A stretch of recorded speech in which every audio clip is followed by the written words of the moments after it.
Hi there. I'm so excited to welcome you to the Arthritis Life podcast, where we share arthritis life stories and tips for thriving with autoimmune arthritis. My name is Cheryl Crow, and I am passionate about helping people navigate real life with arthritis beyond joint pain. I've been living with rheumatoid arthritis for 20 years, and I'm also a mom, occupational therapist, video creator, support group leader, and I created the Rheum to Thrive self-management program. I am so excited to help you live a more empowered life with arthritis. We're going to cover everything from kitchen life hacks to navigating the healthcare system to coping with friends who just don't get it. Seriously, no topic is going to be off limits on this podcast. My interviewees and I share our honest stories of how chronic illness affects our lives. This includes discussions about mental health, sex, shame, pregnancy, body image, advocacy, self-acceptance, and so much more. You'll hear stories from all ends of the spectrum, from a person who's living in medicated remission from psoriatic arthritis to somebody living with severe mobility restrictions and severe pain from rheumatoid arthritis. You'll hear how people manage their conditions in different ways, like medications, mindfulness, movement, social support, work accommodations, and so much more. You'll also hear from rheumatology experts who just get it. We'll dive deep into the science behind chronic pain and what's the latest evidence for lifestyle changes that can help you thrive with arthritis, including exercise, sleep, nutrition, stress reduction, and more. This is your chance to sit down and chat with a friend who's been there. Ready to figure out how to manage your arthritis life? Let's get started.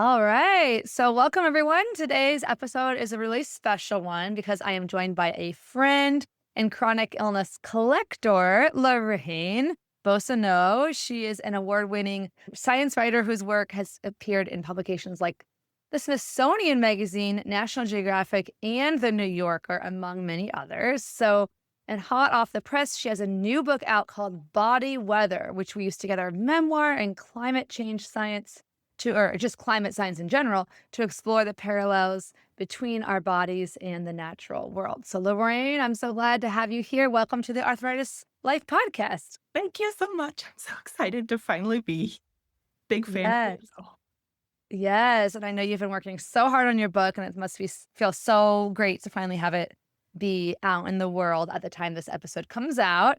But just to start us off today, can you share a little bit about where do you live and what is your relationship to arthritis and chronic illness? I live in the Chicago area. Technically, I'm like 3 blocks out of city limits in a little town called Oak Park. And as relationship with chronic illness and arthritis was one of my later diagnoses. I had some other autoimmune diseases diagnosed before that. And I started having more notable arthritis symptoms in 2020. Took a few years to get a more definitive diagnosis of what kind of arthritis it was, but we got there eventually.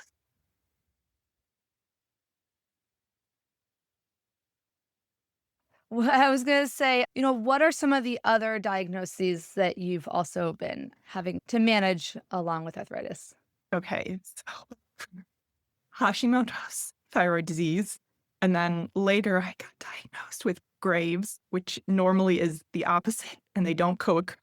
In case they do, celiac disease, endometriosis, interstitial cystitis, psoriasis, psoriatic arthritis, and my vocal cord disorder is abductor spasmodic dysphonia. I think that's everything. Yeah, that's a lot. And, I think when you live with multiple conditions, one of the hard things is knowing like what's causing what, right? And so that's something we're going to come back to. But this is a really hard question. But can you summarize a little bit about your diagnostic journey for the different conditions? Was it kind of some of them were straightforward diagnoses, some of them were complicated, or were they all just easy breezy or a mishmash? Yeah, if only, right? The thyroid diagnosis was the most straightforward because with Hashimoto's, you mark blood markers. They've been able to test your blood levels of thyroid level a long time. It's pretty well known. It's thyroid disease, especially among women. There's a lot of thyroid disease family, which I didn't really know about until after I was diagnosed. I was diagnosed when I was 23 with Hashimoto's. The weird part of that was that I had been on treatment and stable-ish for a decade when I started having hyper overactive thyroid symptoms and then was diagnosed with Graves. And so now I'm on a combination treatment where I take thyroid replacement hormones and thyroid suppressing medication at the same time. The other treatment option was to have part of my thyroid irradiated and then just be on thyroid hormone replacement. And I decided to hold off on that for a couple different reasons. The celiac was also kind of complicated for diagnosing because the way they diagnose is they do an endoscopy, stomach biopsy, and a small intestine biopsy. But I had stopped eating gluten beforehand, which you are not supposed to do. So if anyone out there is, I might have celiac, don't stop eating gluten until you get tested, because I had to go back on a gluten diet before this, and it made me so sick I couldn't maintain it for the amount of time that was required to have a actual test result. So a doctor later on, a gastroenterologist kind of said, yes, you have the markers of celiac disease, avoid gluten. And so I have ever since then. For the endometriosis and the interstitial cystitis is an inflammatory bladder condition, and endometriosis, while it can be a whole body inflammatory disease, for me presents in the pelvic area. And those two overlapping symptoms of pelvic pain, pain with urinate, it was kind of hard to figure out which one was which at first. And I didn't have a lot of the classic endometriosis symptoms of really heavy periods. So for a long time, I didn't think that I had it. It was just that my symptoms got worse and worse over time. And I eventually had surgery. And then that was the positive diagnosis. That's really the main way that it's diagnosed, is through surgery, because then they see the lesions and the growths. Unfortunately, there's no blood test or any other definitive testing through imaging. Imaging can reveal some things, but it's not. They're changing the guidelines of how endometriosis is diagnosed. So now surgery is not absolutely required, but it's the best way to know for sure. And with interstitial cystitis, similarly, it's sort of a diagnosis of exclusion. And in my case, they did a cystoscopy, which is have a camera go up your bladder, and they saw patches, like ulcers, basically inside my bladder, which is a more severe form of the disease, but also positive for, that's what the disease is. For the arthritis, it was also, I feel like there's a theme here of it's complicated to get diagnosed with these things. It didn't actually start right away with joint symptoms. I had a couple bad bouts of food poisoning in 2019. And after the second one, I just wasn't getting better. Like my stomach I was having a lot of digestive symptoms. And then joint pain. And I was also having inflammation in my eyes, uveitis. And so first I was going to gastroenterologists thinking like, what is this? I got tested for everything under the sun, for parasites or bacterial infections or all of that. And none of it was positive. And then I had an endoscopy go down your throat to your stomach, and a colonoscopy. Neither of those showed anything either. And the doctor had been really convinced that they would find evidence of something. It ultimately ended up being SIBO, small intestinal bacterial overgrowth. And I got treated for that with antibiotics. But whatever thing triggered the stomach stuff also seemed to trigger my joint stuff. And that did not get better as I was being treated with antibiotics. And I didn't have any visible joint damage at that point, and I wasn't testing positive for any of the blood markers for RA. So my rheumatologist initially just put me on anti-inflammatory medications and like fish oil. Like, let's see if that helps. But my uveitis kept coming back. And so at that point, she said, okay, this is definitely some kind of inflammatory condition. We need to put you on immune suppressants. Several years later, I started developing psoriasis. And that was the point at which they were like, okay, it's psoriatic arthritis. That was a suspicion all along because of the way my symptoms presented, but took a while to get there because I did not have the psoriasis first. And then with my voice, process of exclusion, it's a pretty rare disorder. So I had to go to a laryngologist that specializes in spastic dysphonia to get diagnosed with. Wow. And I mean, that's so much to cope with. And I wanted to just reassure anyone listening that your vocal cord disorder, is it painful to talk or no? No, it's not. It doesn't hurt to talk. When I first was diagnosed, I had to do voice therapy because I was getting very lightheaded talking because I was releasing too much air. The way the vocal cord disorder, because my vocal cords spasm apart, which is why my voice is very inconsistent and whispery. And when they spasm apart at the beginning, I was just like exhaling a lot. That's not really a problem anymore because I did, voice training exercises to be able to manage my airflow a lot. So the biggest problems with it are if I'm in a noisy setting, people tend to have a hard time hearing me. And if I talk too much, if I'm talking for multiple hours in a day, it tends to be worse the next day. I have less of a voice, but an hour or two, it's fine. It doesn't hurt. That's just good to know because I was thinking if they don't know that, people listening might be like, oh no, she's hurting herself and how to share on the podcast. Yeah. So yeah. So thank you for clarifying that. And before we get to the book, but I'm so excited to talk about the book, what are some of the things that helped you cope while just it feels like getting this, one after another series of diagnoses? If you have ever felt completely lost or utterly alone while trying to navigate real life with rheumatic disease, listen up. I am here for you. I created an educational program to help you go from overwhelmed to confident, supported, and connected in a matter of weeks. And it's called Rheum to Thrive. After earning a master's in occupational therapy and completing hundreds of hours of additional training, I created a step-by-step guide to help you truly thrive with rheumatic disease.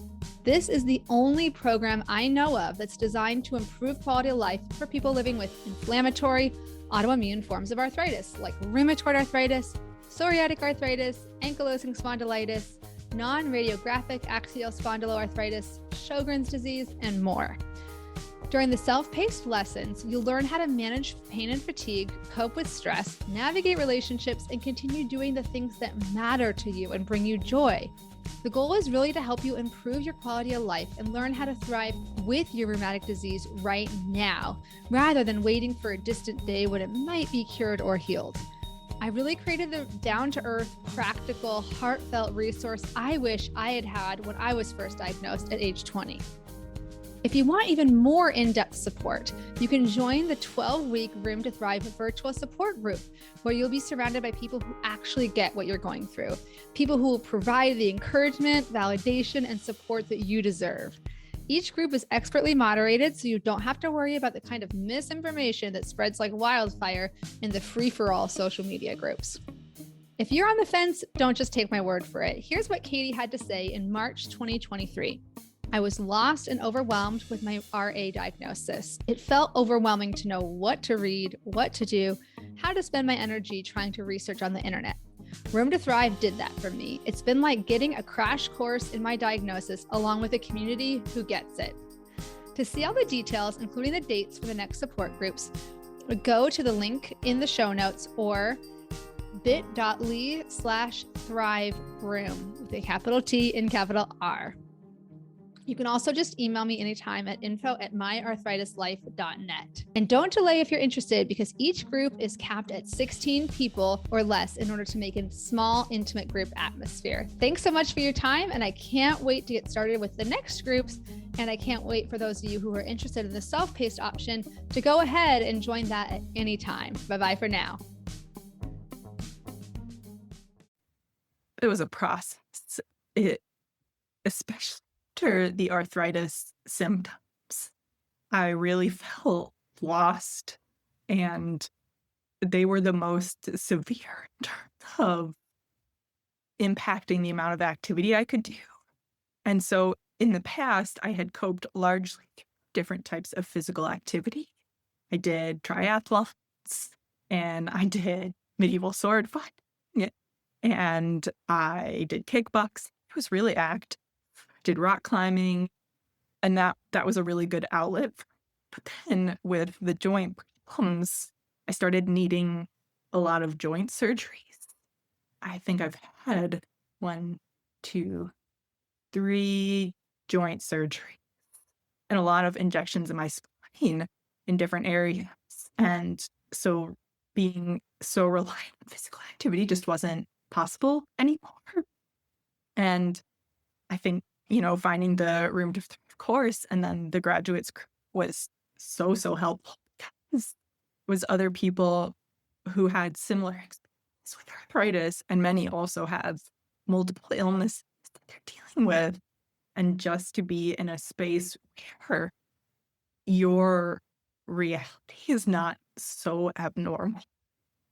I got sick when I was in my 20s. I probably had symptoms when I was a teenager and just didn't know it. And when you have chronic illnesses throughout your 20s and 30s, your life looks a lot different than most of the people around you. None of my other friends had chronic illnesses in my day-to-day life. So meeting other people at all stages of life has been really amazing. And I think just learning more and being more involved with the disability community has also been great to stop feeling the pressure of needing a cure for illnesses, because that was another one of my maladaptive coping mechanisms in the past of, well, if I just do everything right, I just follow the right diet or use the right hormonal birth control or whatever, I will cure myself. Because there's so many things out there that offer that promise. And it felt like I was constantly failing because instead of getting better, I just kept getting sick. And so to no longer carry the burden of cure and instead be in the mindset of symptom management and disease maintenance, where the goal is to not have a lot of disease progression, like that takes a big weight off. That's so, so beautifully said. And it's kind of in my head, I term that as like the acceptance paradox, although it doesn't mean that you're completely happy about everything that's going on in your life, but you accept that there are some things out of your control, in like the serenity prayer type approach, where it'll give me the strength to accept, to understand the difference between what I can and can't control and to accept what's out of my control. And I feel so similar. I think a lot of high achieving, motivated people and the kind of people that are drawn towards doing triathlons for fun, like you and me, it's first of all, yeah, such a grief when that meaningful activity is taken from you because of your illness, but also like you feel this desire, like what used to work is this fighting, fixing mentality. And slowly through time, you realize that it is helpful if it's a fixable problem. It's just not all of our health problems are fixable. And what's funny is I remember saying to my therapist before I started the Room to Thrive group, the very first one in 2020, I told him like I was worried because I felt like I don't know all the answers. And I felt I'm stressed that people are going to ask me questions I don't know the answer to. And I feel like I felt at the time, is the program even going to be helpful if I know for a fact that at the end, I won't be able to have helped them fix everything? And he kind of was like, that is a lot of pressure to put on yourself. And also what's ironic looking back on the conversation now, so fast forward to now, is that people have actually said the exact words that you use about burden, like it's an unburdening to realize that, or to come to terms with, you don't have this burden of having to fight and heal every part of your illness. You know what I'm saying? Yes. And now, whenever I see someone marketing, I can cure this, I have all the answers, I'm really suspicious of it because it just, in my experience, from what I've seen, it has never been borne out. And usually it feels like a way to manipulate people to buy supplements or their books or their like programs or whatever. I mean, it's a whole other thing. I have sadly been down that rabbit hole at one point. It's common because and I think the to make it even more complicated, some people do get a full experience if you're it's typically people who have a more straightforward, more mild case caught very early of inflammatory arthritis. There is a statistical probability that you may be able to achieve remission on medication if that if you find a good fit with the medication. There is this, I've experienced years-long periods of remission from rheumatoid arthritis while on the medications. It's just it's still not a guarantee. Even if you're in remission for now, it's not a guarantee it's going to last forever just because of the dynamic nature of the immune system. And there are many people who have treatment-resistant disease, and you never really know till you try which category you're in. So it's tricky. And I mean, that's just something that comes, something that you write about in the book is like dealing with the uncertainties and fluctuations. And I'm curious because we're talking kind of about coping. At what point did writing become a way for you to like process or make sense of your experiences with chronic illness? I've always been a keeper of journals. I think my oldest journal is from 3rd grade, maybe. And so writing is one of the big ways. But it was in the past very personal, writing just venting in my journal and complaining to my spouse and playing with my cat.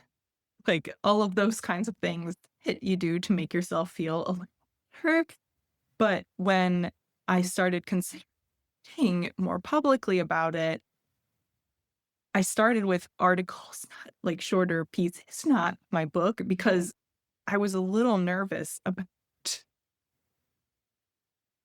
I don't know a better phrase, it's not exactly applicable, but coming out as someone with chronic illnesses and disabilities, especially because the type of journalism education that I had was largely about reporting from a third person perspective, not including yourself in the story. Not that anyone ever says, oh, yeah, we have complete objectivity. I think it's sort of a myth that journalists believe.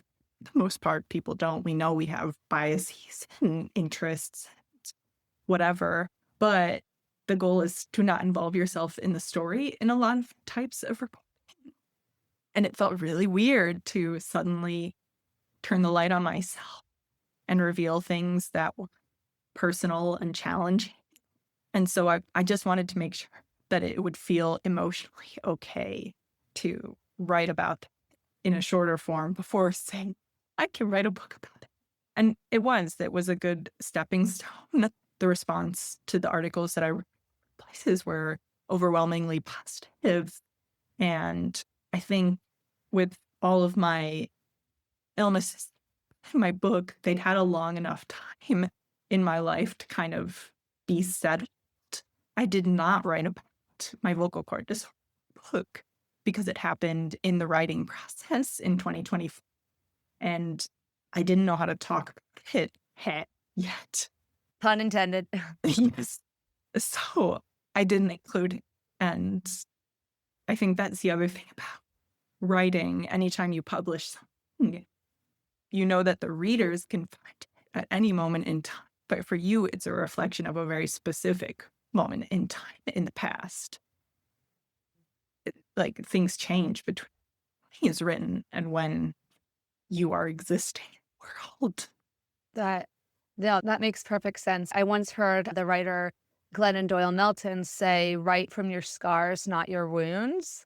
And she was, I think, in that sense, trying to say, I think there are great memoirs or essays I've read of people who are very much in the thick of the wound. The wound has not healed or scabbed over yet, or you turn into a scar, and that can be really powerful. But in her case, I think for her own mental health, she was kind of saying like she can wrap her head around it once there's been some distance.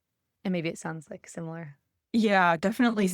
And I think because our society culture are so steeped in ableism, I feel that I might have ended up being embarrassed by what I wrote if I tried to write earlier in the process, because I wouldn't have had done grappling with my own internalized ableism and the ableism of the different systems in the world, like the medical system, who like the way we think about work and productivity. And I don't know that would have reflecting out into the world that I would want it to. So I'm glad that I waited for myself to be at the point where I was ready for it.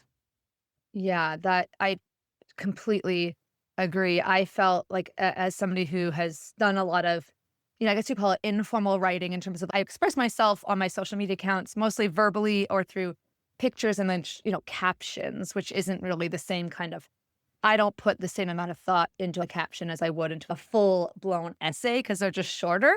But, I think I initially felt like this pressure to think like this pressure that now I see as like a form of like very covert internalized ableism of I just have to give people hope by that if they just try hard enough, like they can overcome, their arthritis. And now it's realizing, wait, like we need to help inspire me, I should say, speak for myself. And it motivates me to try to inspire others to see a cohesive identity and a joyful future with arthritis, not because if you're saying that you have to conquer arthritis before living a good life, you're just saying that there's no, you know what I'm saying? You're building your hopes on an unstable foundation, and a foundation that states that only healthy, able-bodied people are able to have that joyful future. Yeah, And that's that's something that the group members like you who've been involved in the alumni group for a long time and others in the group have really helped.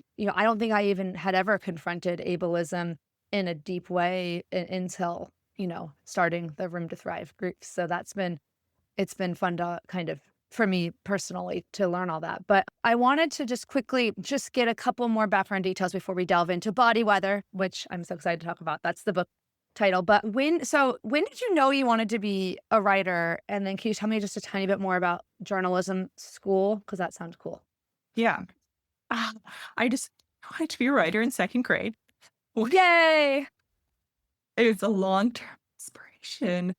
I remember doing for homework, we would have to write sentences for our vocabulary words. And I would always turn the sentences into a little story, link them together however I could.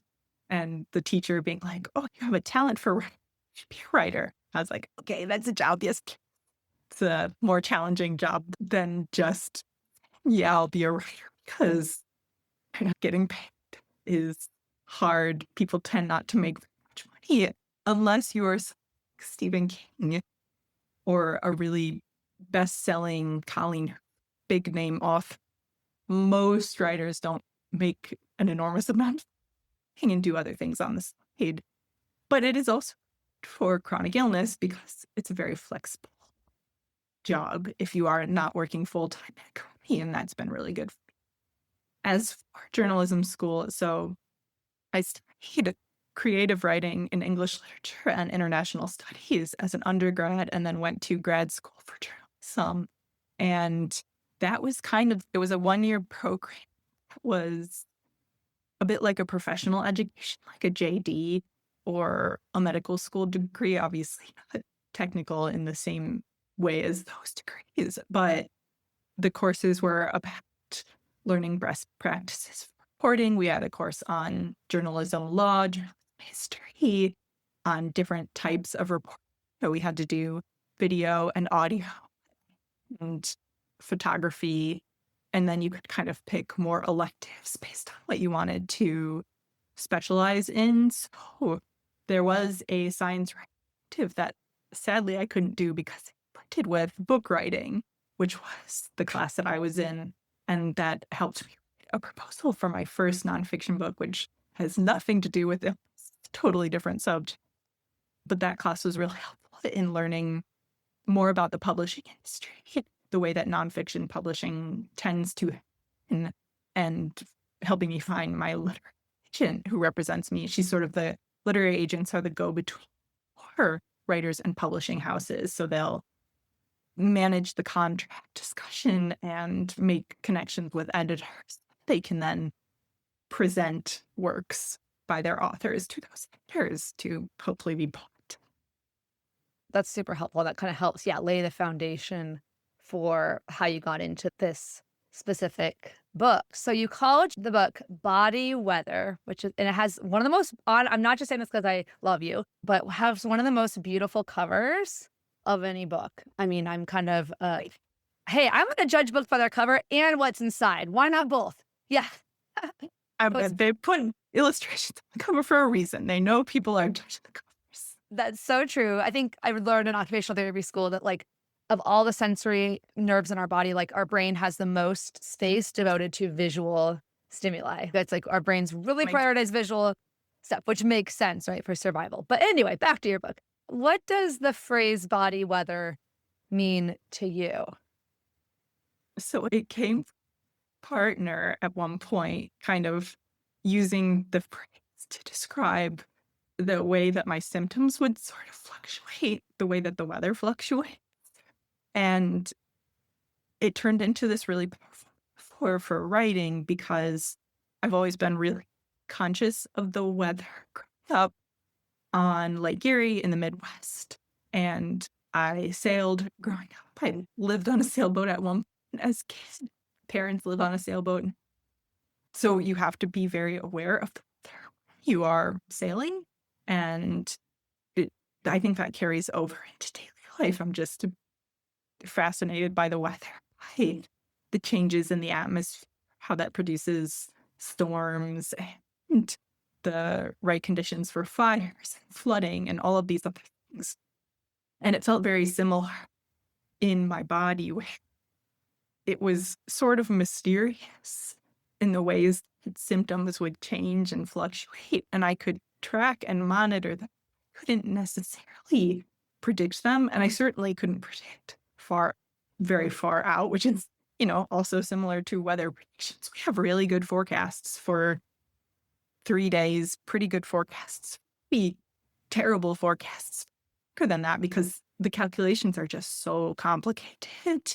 Weather and human health are both considered chaotic systems, which means that it's not that they are impossible to understand. It's just that there are so many variables in each system that it is very difficult to have long-term predictions or to know exactly which thing causes what to happen at a given moment. I'm obsessed with that phrase, chaotic systems, because it it just resonates so deeply with me. And I love this metaphor of the weather too, because part of it's like I sometimes say, okay, I'm always trying to differentiate between what I can control and what I can't. Like living in Seattle, I can control, bringing a rain jacket and umbrella with me. I cannot control whether it rains or not. Right. But I think within living in our own bodies, when it's such a complex thing because you sometimes feel like oh, wait, I figured out something. Like I figured out that when I meditate for 10 minutes, I actually do feel like less brain fog and less fatigue. And so you're like, okay, so what I'm going to do. And it works for a week, but then something disturbs the chaotic system and the butterfly flaps its wings 200 miles away. And then suddenly that thing that used to work doesn't work anymore. And I think it's just really important. I think, again, it ties into our conversation earlier about, this illusion of, or I don't know if you would call it this, but like the illusion of if you just do the right thing, you're going to be better. I think it's so much more important to state that like we can control a certain amount and there's a level of chaos that's way outside of our control. Yeah, I think it is like the illusion of control. The sort of, I don't know, I is that we are having a significant impact on the weather with climate change, but that is making it worse for us. And we also, one of the things I talk about is like the similarities between the fossil fuel industry putting a lot of pollutants into the atmosphere and the amount of environmental chemicals that are in our environment today that didn't exist 70 years ago, and all of the ways that we don't know that might be impacting our health. And we know some of them are bad for health, like PFAS chemicals. They're called forever chemicals sometimes. There's been a lot of research into how detrimental they are, but they are one of thousands that are out there. And we are in both cases of human health and the environmental, we are taking actions, and we are having an impact. We are not necessarily having a good impact in either case. That is a really powerful metaphor and unfortunate reality. And I know that there's a number just in the last, 10 years that I've been more involved in like rheumatology at large, in conferences and such. I've noticed a lot more, and especially the last 5 years, there's more and more rheumatologists and rheumatology researchers or immunology researchers that are studying this relationship between like environmental toxins or environmental pollutants and the development of autoimmune diseases specifically. I know you're talking about like it even more broadly than that, but I think that's something that is really important to recognize, you know? Yeah. It's In one more part, reason. so complicated. Yeah. Yeah. Previous to this, you wrote a lot for, or you worked for like science publications, right? Science And were my history. two main areas. Okay. Okay. Just wanted to make sure I remember that correctly. Because, yeah, that's such a fascinating way to interweave your interests already in science with your personal, experiences. And, one of the description of the book, the official book description, which I know probably there was a lot of work put into this, but it says Body Weather is a lyrical exploration that reimagines the cloudy stages of grief and challenges us to re-examine universal questions lodged deep within. How do we find comfort and meaning in a fevered world? What I don't even know how to ask a question. I think that's beautiful. Can you expand a little bit about, yeah, how do we find comfort and meaning? A little teaser, a little more teaser. Spoiler, I do not have the Oh answers, yeah. and I do not offer the answers. But Oh, I mean, I wish I could give better answers. I think my goal, my goals in it were to make people with chronic illnesses feel less alone, to help people see the links between our bodies and our planet. It's it makes me furious how short-sighted it is to think that we can continue treating the earth the way we have and that there will be no repercussions, because that's just not true. Like, the rates of chronic illness have been going up for a while, and again, that's something that cannot be directly tied to any one thing because there are so many things. There's increased levels of zoonotic diseases, which is when disease comes from animals to humans, like with, they think, COVID-19, or I think Ebola was a zoonotic disease at one point too. I could be wrong about that. But anyways, there's a lot more zoonotic disease because of habitat degradation of wildlife and more human wildlife interaction. There are more natural disasters. Let's say that with air quotes, because while the disasters might be caused by natural events like flooding or hurricanes or fires, the human response is not natural. It's very built into systems in which the most disadvantaged populations are most likely to suffer more. Like, you see all of these people living on island nations in the Pacific who are, at the very foremost of climate change and sea level rise. And they have, one, contributed very little to the amount of warming gases that are in the atmosphere, and two, have very little power to get any sort of restitution or to argue that their needs be met and respected. Not to say that they haven't been trying. I'm not trying to make them out as powerless, but there's a very uneven balance of power in the world when it comes to who creates the conditions that produce harm and who is harmed. And that's very true of natural disasters as well. And what meaning do we take from that? I don't know. It sucks. Like, for me, writing about it and situating myself in this larger context was very cathartic because it's not just me, it's many, many people who are experiencing things like this.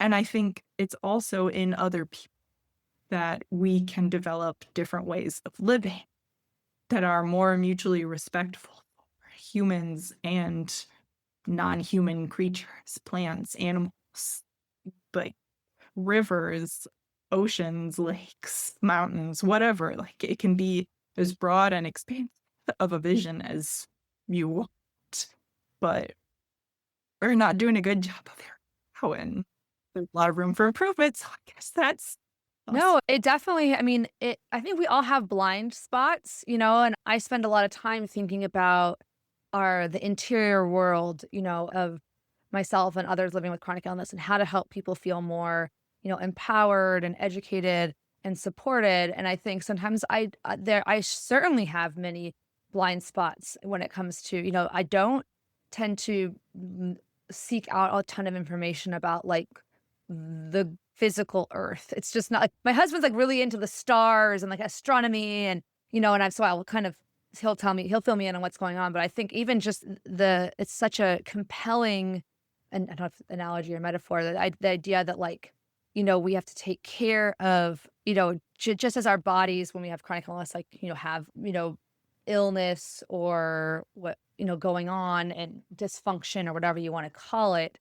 But one of the things I think is so compelling as somebody who I spend a lot of time thinking about people's internal worlds and how to improve our quality of life and our mental health and how people with chronic illnesses can, live a more empowered life and see hope even if their condition isn't fully cured and healed.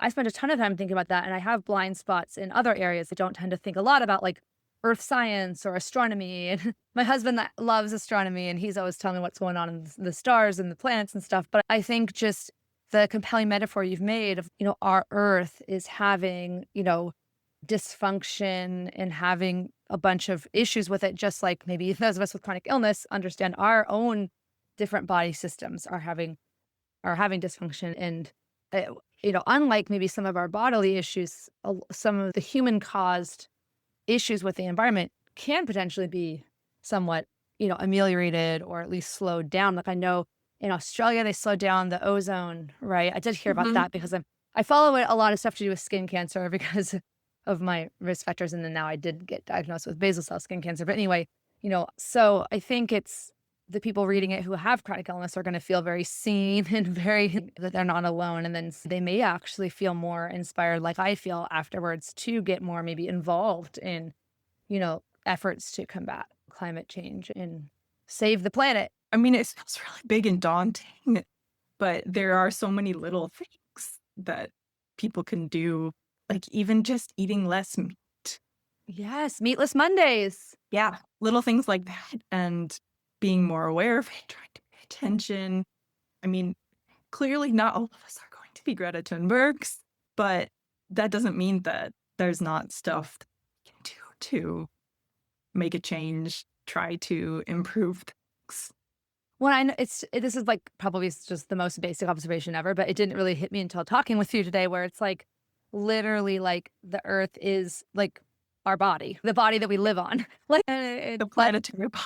yeah, and it's the home we have. I just watched Yeah. the movie Project Hail Mary Oh, yesterday. yes, I do. I'm so So good. Yeah, it was amazing.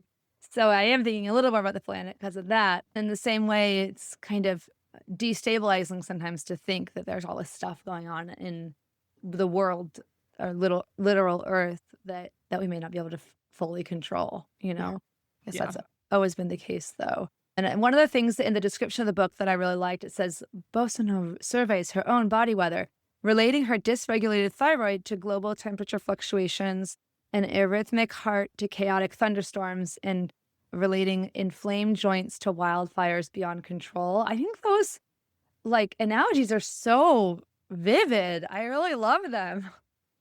that was how the book really came together was, okay, I have an idea, a body, what can I do with that? Is there a way to pair up different body systems or organs with weather events? So the other 2 are uterus and floods and guts and landslides, and everyone Oh, I so that love was that.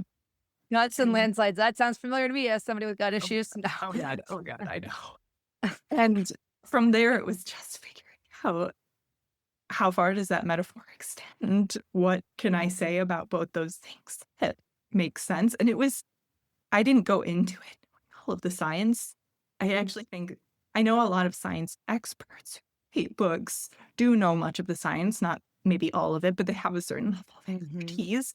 And I'm more of a science dilettante. Wait, I talk to experts and do a lot of reading, but I don't have a background molecular biology or atmospheric science or anything like that. So it's not meant to be a science primer or anything. And More there are just other people have done that. Yeah. So you don't exactly. need to.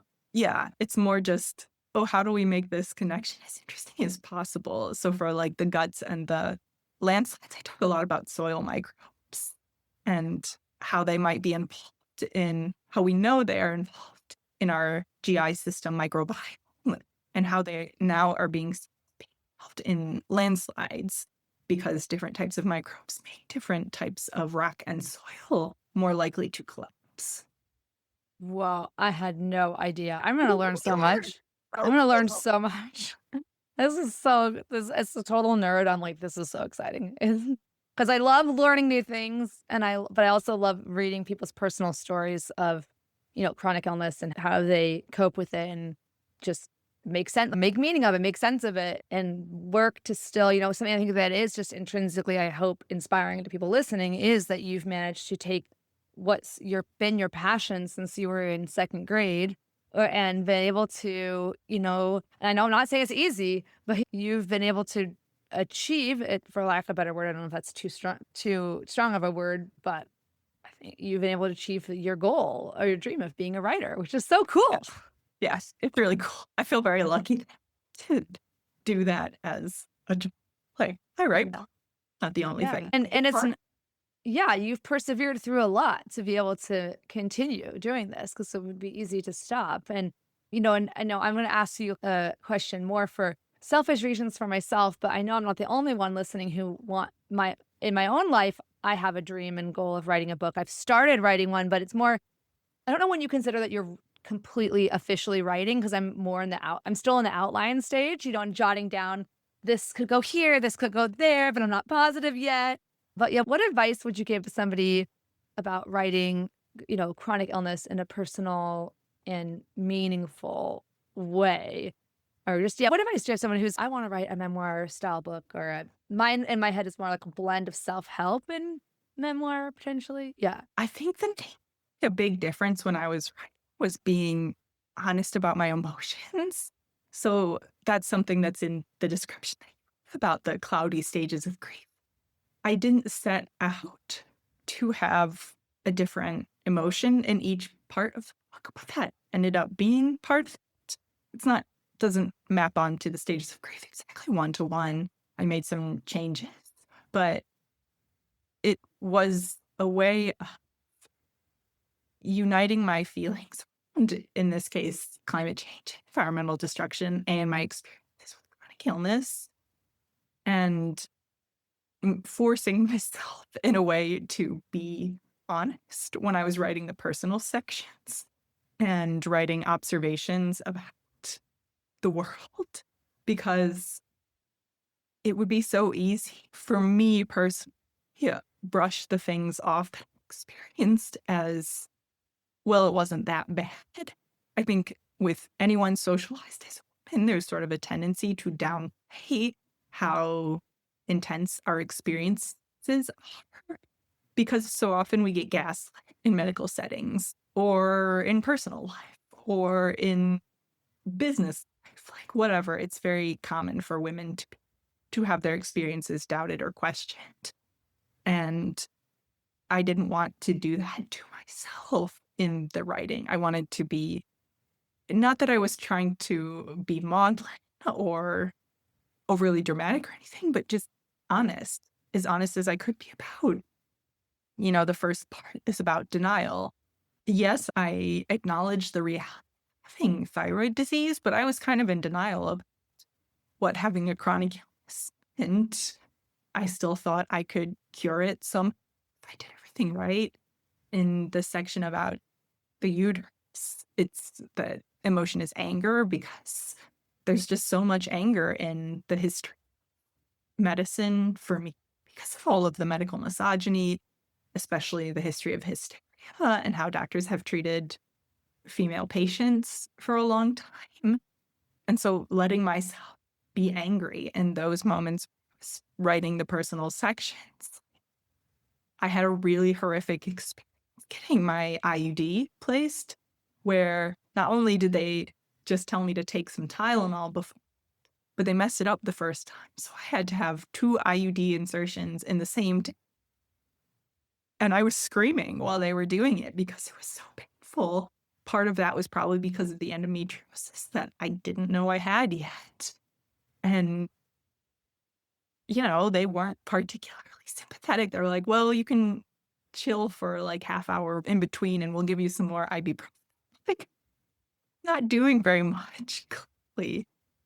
I'm so, so sorry. And I'll just chime in as somebody who doesn't have endometriosis to my knowledge. And I'll keep in mind, I did have a C-section when I had my baby, a planned C-section. So I don't know what labor pain feels like, but the worst pain by far I have ever had in my life, like by a huge stretch, is I didn't have an IUD, but I had something called a colposcopy, which I had because I had an abnormal pap smear.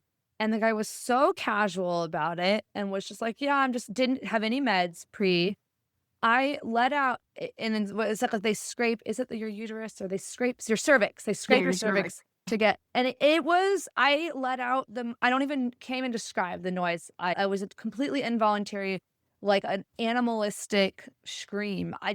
It was so shocking and violating, and I have absolutely no mental preparation or knowledge, and it was just awful. So anyway, I mean, of course you feel angry, but then at that time I didn't really understand gaslighting, so I kind of did gaslight myself. I must not be tough enough to have dealt with this or something. But then long term, now I've been able to process it and be like, yeah, I'm angry about that. Yeah. So lean into it. Yes. And I'm sorry that, but Oh, no. God, I swear it has happened. Something like that has happened to almost every woman I know.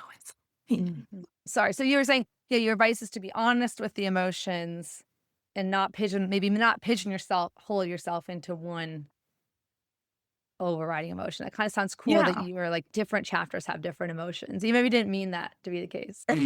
Yeah, not initially, but I do think there are so many cycles that we go through, emotions, even with, just one disease or even a single day. I might start off feeling really grumpy because I woke up and I'm really stiff and it's hard to move and I'm rah. And then I take some pain meds and I move.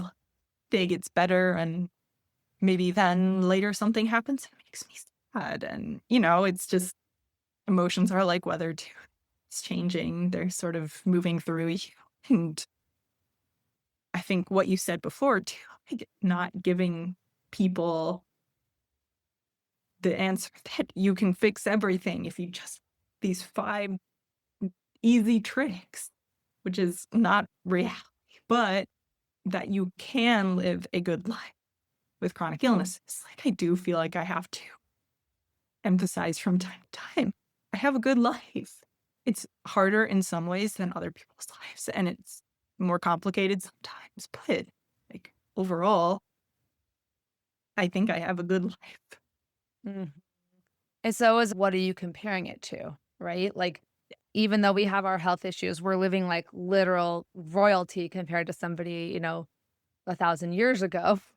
But I think that's kind of something that I remind myself sometimes. I don't know if that's helpful to anyone listening, but yeah, thank you for that. I'm excited to write. I do think there's something you said in your Substack newsletter. Shout out for that newsletter. You guys can get all the links in the show notes for this episode.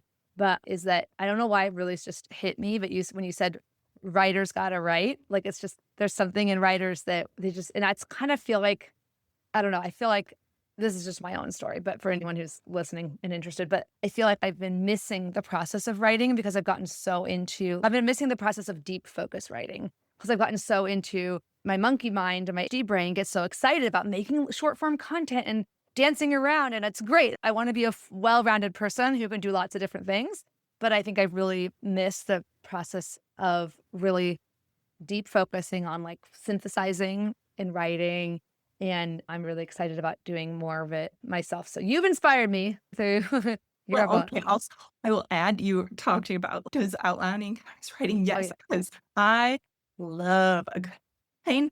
What was challenging with this book is that I mostly didn't have one. Once I figured out the different sections, I didn't really have an outline. Had some personal stuff that I knew I wanted to write about. That was tricky. prescribing things. It's so satisfying. It is. No, it's already, and it also is just instructive because it Yes. helps you clarify what it is that you do want to cover. So, Like, yeah. Yeah. I can Thank declare. you. Yeah, Yeah. Okay. So it counts. So I am writing. I'm writing. you're right. Outlining is writing. Okay. Perfect.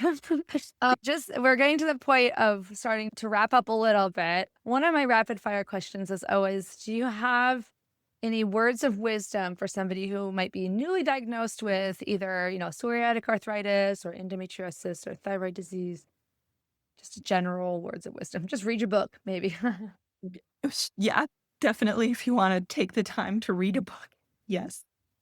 But I think my biggest words of advice are that it gets easier. I don't mean that in the sense that it always gets better because it doesn't always get better, but you get better at handling it. When I first was in the process of getting diagnosed with psoriatic arthritis, I felt like I was going to have a mental breakdown because, had already been working with a therapist at that point, but I felt so lost and so alone and so overwhelmed, and to suddenly have pain in places that had never hurt before, it was really rough. And now I still have pain in a lot of places. Unfortunately, I have not been one of the people who's been able to get pain free, though my disease is largely under control, but I know how to manage it. And I don't know if this is encouraging. The more illnesses you have, the more that you get dealing with the medical bullshit. Can we swear? Sorry. Oh, yes, definitely. Yeah, you just learn how to navigate the medical system and how to find doctors that are the right doctors for you, how to deal with specialty pharmacies if you have to get special medications. Mm. It's really annoying, and I wish we didn't have to do that. But all of that stuff, the day-to-day living, the medical administration, it gets easier over time. 100%. I think, like, something I've heard some people say in the support groups is the first flare up is the hardest because you don't have data yet that you're going to survive it. Yeah. And after that first flare up, every subsequent flare up of your flare up as defined as just a worsening of your symptoms, whether that's temporary or long term. So usually I'm grateful it's usually a short term, worsening of symptoms. You're like, I can't get through this. I just can't possibly do it. And then then you do survive it. And then the next time you can look back on your memory bank and say, okay, yeah, I've survived 100% of my worst days. So I think that helps a lot too. But you're right. The first one is kind of the hardest because I think also the first diagnosis for me, at least, I have multiple, but yeah, the first one's hardest because it really it means that you can't be in denial anymore, like that you have an official thing. Like there's a textbook that mentions it and that your body officially is not 100% healthy. And that's just like a very destabilizing thing, right? To be like, well, wait, it's my home, my literal corporal home, similar to our earthly home of the earth. It's something's wrong. And of course, you're like, something's wrong. Alarm bells sound off. Got to fix it. And then of course, then everyone's like, don't be stressed because stress makes all your chronic illnesses worse. You're like, so how do I not be stressed? Anyway, so that's what my book's going to try to help us figure out. But I'm going to try to figure it out through the book and then likely not know at the end anyway. But do you have a favorite quote or inspirational saying for tough days? Wait, is this different than the last question? Or yeah, just for yourself. Right. There's something you say to yourself on it to help you get through a tough day. I should word that differently.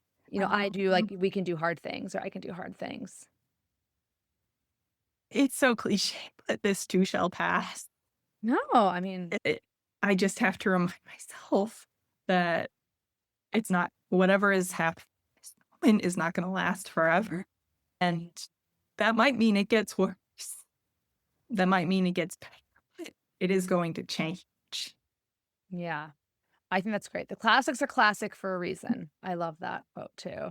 Do you have a favorite arthritis or pain related gadget or tool in your toolbox? My heating pad.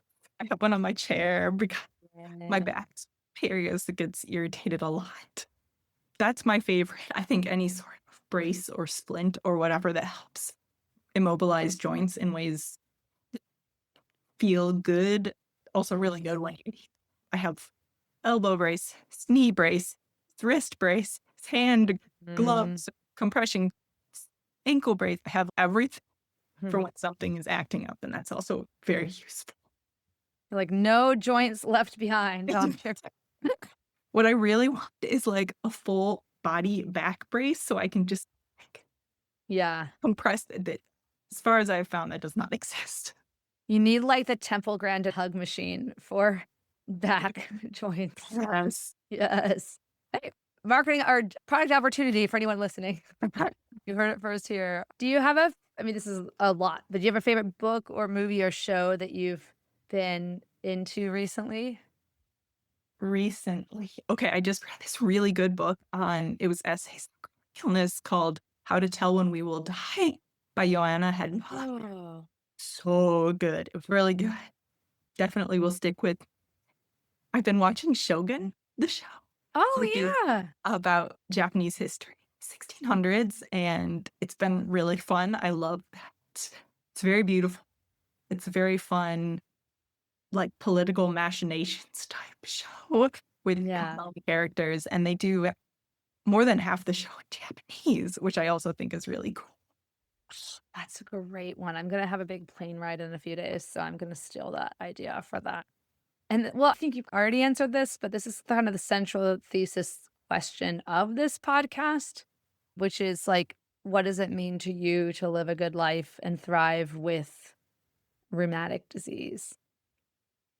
I think it means acknowledging that there are days and that you get through them and you get through them part with the support of community. I think that's one of the most important things, having people who have some level of shared experience. And I don't mean to say it has to be exactly the same thing Mm. because everyone's experience of arthritis is different, but making friends with people who have been on the road of illness and disabilities, it's been life-changing for me.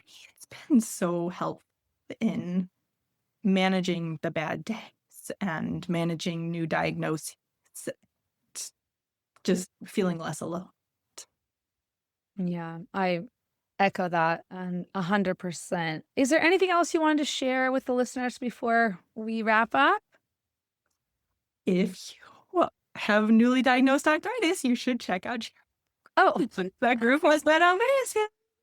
oh, thank you. I did not tell her to say that. No, I thought you were no, going to but say about to buy your book. I'll also promote you. please do that. Yeah, yeah, yes, But please. Yeah.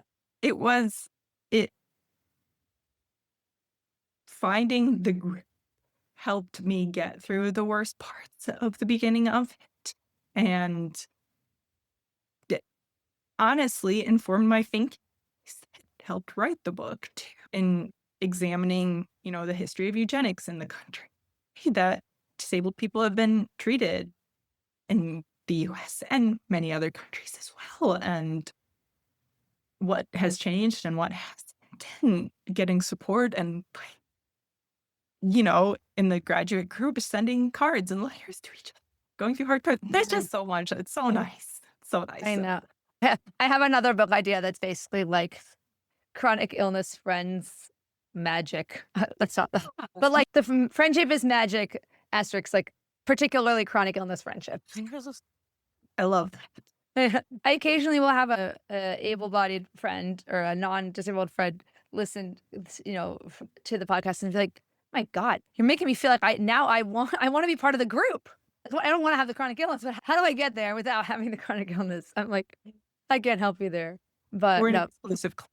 yeah, no, it's truly been really, I've been doing a lot of nostalgia exercises in the last, year or two because I had the 5-year anniversary last year of starting the program. And it really, truly, it has evolved and I have evolved beyond, so far beyond what I thought it was in the beginning. And it's just been really cool. Things that are, they'll say in general, like with group process and support group dynamics, that they're kind of each group is co-created by the individuals who are in that group, right? And each of the initial cohorts of Room to Thrive are their own little baby group, like the 12 people or less. And then whoever chooses to continue with the graduates group, we have evolved in even, in some ways, just deeper ways, only but vis-a-vis just having more time together. I mean, some of us have known each other for 5-6 years now. And it really has been, going through it with community is just so much, so powerful. So thank you for saying that. But I really do hope people do check out Body Weather. That is the name of the book. It was something of the Anthropocene. Sorry, what's the subtitles, notes on chronic illness. Perfect. Okay. Well, I love that because I'm a big John Green fan, and it's like he has the Anthropocene reviewed. So I'm like, yay, you and John, Anthropocene friends. Fingers crossed one day, like real life. That'd be great. I'm just going to put that out in the ether. Yeah. Well, he's from the Midwest, right? So Midwest vibes. He's a fantastic author. And his podcast is really great too. And Everything is Tuberculosis. I've actually thought about also a book of Everything is Arthritis. That would be amazing. You have so many good books. Also Arthritis World Tour, in which I go on a world tour and talk to people with arthritis in different countries and write a book about it. Okay, my problem is, let's do that. Let's do it together. No, I have too many. My problem is I need to spend as much time executing as I do thinking of fun ideas that I quote unquote should do.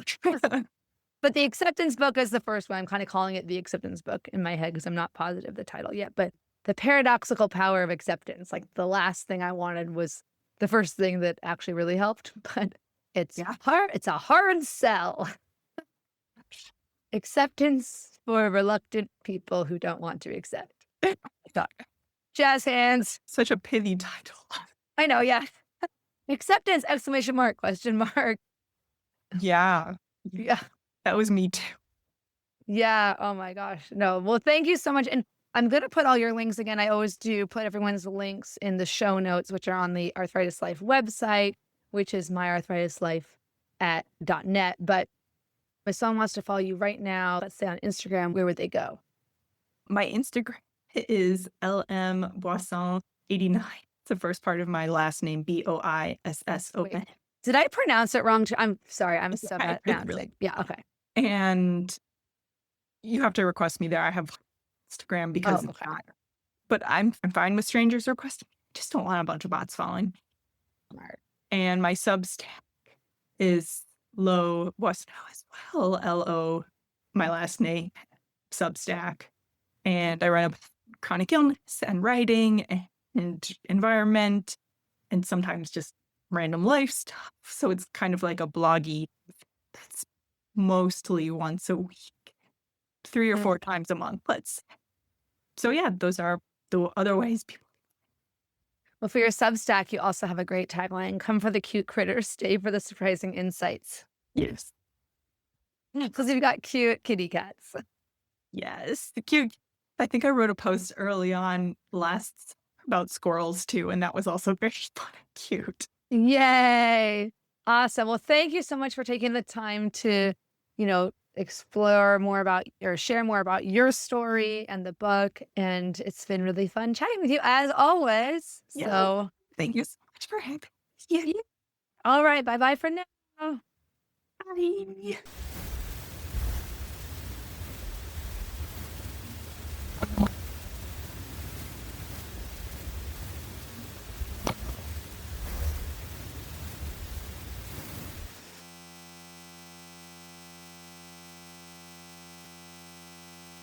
Thank you so much for listening. This podcast is supported by Room to Thrive, an educational program I created to help empower you to live life to the fullest with rheumatic disease. In the program, you're going to learn evidence-based tools for managing all the ways rheumatic disease affects your life. And my goal is to help you go from overwhelmed to confident, supported, and connected in a matter of weeks. You can go through the pre-recorded modules on your own in the self-paced course, or you can take the course along with a robust support group of new arthritis friends to support you and cheerlead you along the way. Learn more in the link in my show notes, or you can always go to www.myarthritislife.net. And if you like this podcast, I'd be so honored if you took the time to rate and review it. I also encourage you to share it with anyone you know who might benefit from it. I also want to remind you that you can find full transcripts, videos, and detailed show notes with hyperlinks for each episode on the Arthritis Life website, plus full episode videos on the Arthritis Life YouTube channel. If you have any ideas for content for future episodes, or you want to share your story on the podcast, please send me, Cheryl, an email at info@myarthritislife.net. I can't wait to hear from you, and thanks so much again for your time.